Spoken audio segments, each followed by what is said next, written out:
top story is kind of a bummer. It comes from Commanders camp, where 5-time Pro Bowl left tackle Laremy Tunsil suffered a torn triceps over the weekend. Moments ago, head coach Dan Quinn confirmed that Tunsil will require surgery and will miss a significant portion of the season. Tunsil, of course, makes $30 million a year after signing that extension with Washington in March. It's the largest contract in terms of average annual value by any offensive tackle in the league. He's the only tackle to ever make $30 million a year. He is now out. We bring in our NFL crew. Jason McCourty is with us.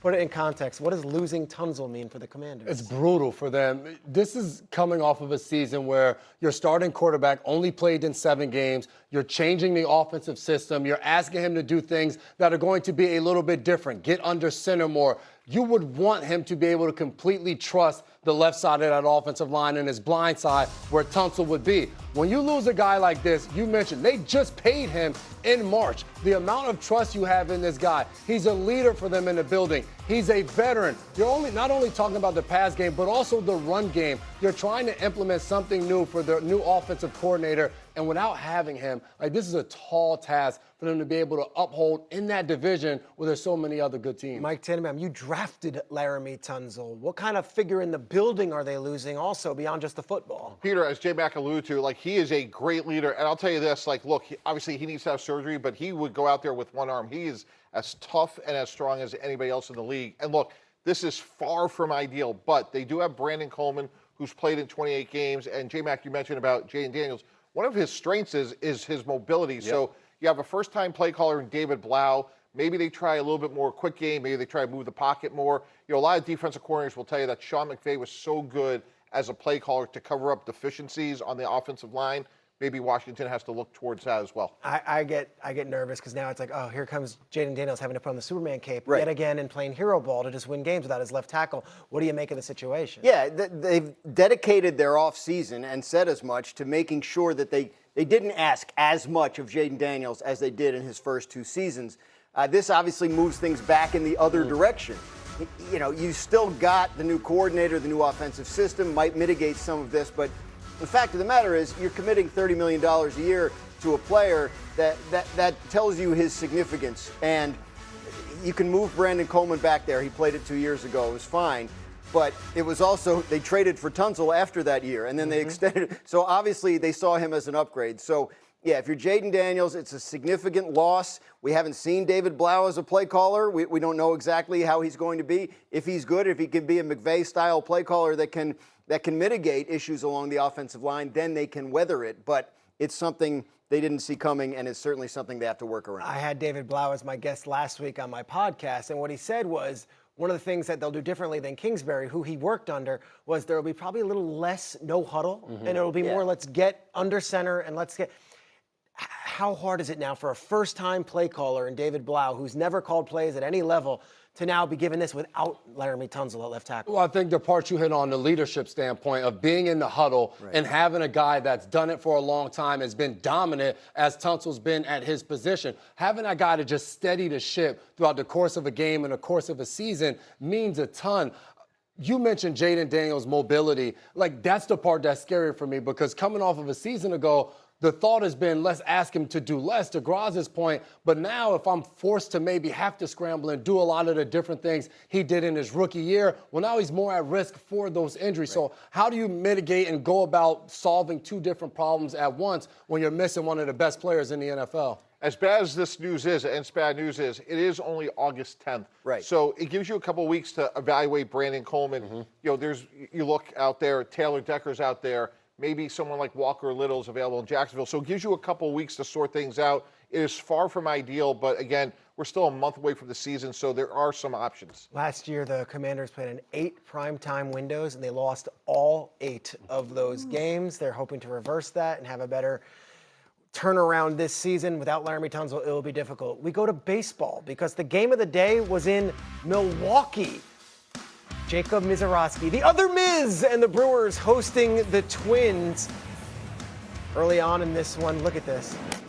That is a fastball, a four-seamer. It is also the 200th strikeout of the season. He becomes the second fastest player to reach that milestone in a Major League Baseball season in Major League Baseball history. But it wasn't flawless. This is Cody Clemens sending it. We got a beautiful Monday up ahead here. We got Graziano, we got J-Mac, we got Mike Tannenbaum.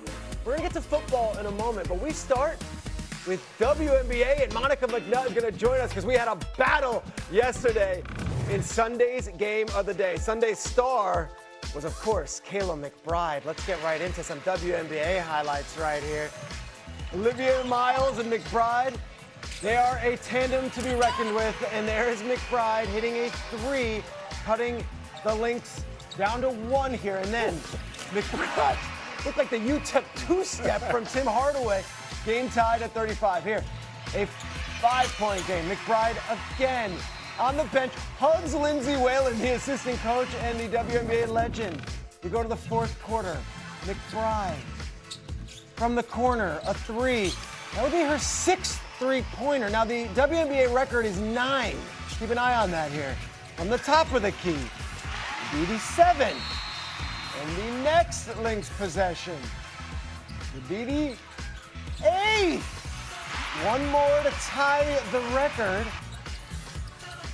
And here we are for the record. Take a listen. McBride added to the total. A new WNBA 3-point record. McBuckets, baby. McBuckets is right.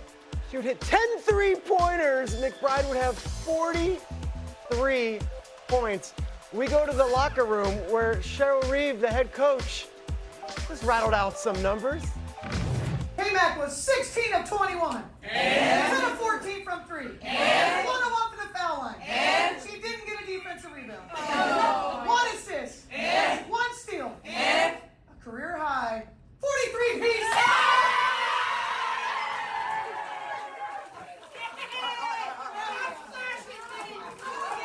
What a performance. We welcome in the great Monica McNutt, who is joining us here. 43 points, including a record-breaking 10 3-pointers from Kayla McBride. Monica, what was the most impressive part of her performance yesterday?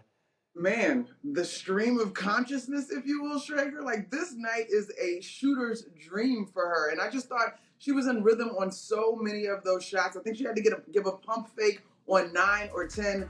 But Kayla McBride has been a consistent shooter in this league her entire career. She had already 3 games where she had scored or she had knocked down at least 8 threes. Now, obviously, she set the record with 10, but now she's behind Diana Taurasi in terms of the amount of games with at least 8 threes. And so this has been signature to who she is. She understands her role with this Minnesota Lynx team that is absolutely a contender this year. I think she might be one of the most underrated players in the league because she is such a great shooter. And I don't know that that is always put into the right context. It felt like a spotlight game. Sunday, all eyes watching, putting up 43 and breaking the record. The Lynx are odds-on favorites now to win the WNBA title at DraftKings, looking for their first title since 17. Meanwhile, the defending champion Aces have the second best odds at plus 450. Minnesota is now the first team to clinch a playoff berth. Monica, how much better are the Minnesota Lynx than everybody else in the league right now? Here's the deal, Schrager. The Minnesota Lynx were number 1 going into the All-Star break. And prior to the break, their MVP candidate, Nafisa Collier, she got 2 games in before the break. She now has not even gotten back to a double-digit amount of games yet, but she is coming into form. Of course, the highlight in this one was Kayla McBride's performance, but Olivia Miles was also fantastic. Nafisa Collier was steady in this one as well. And so this Lynx team, I believe, is only going to continue to get better now that Collier is healthy. They have been second in both defensive and offensive rating. As we have watched them, we've struggled to find a hole in how complete this team is. And so right now, I would definitely comfortably put them in that number 1 spot. Aces are obviously there, the Liberty, you've got the Fever. Are you taking the Lynx or the Field to win the title if you had to pick right now?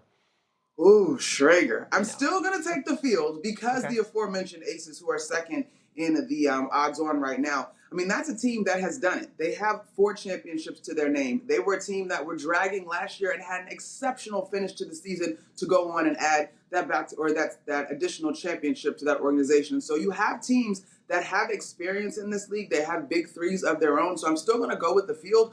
but it feels as if the Minnesota Lynx have Deep, sorry, that's home run, 2-run dinger. That makes it 3-3. Game is tied at 3. Watch this right here.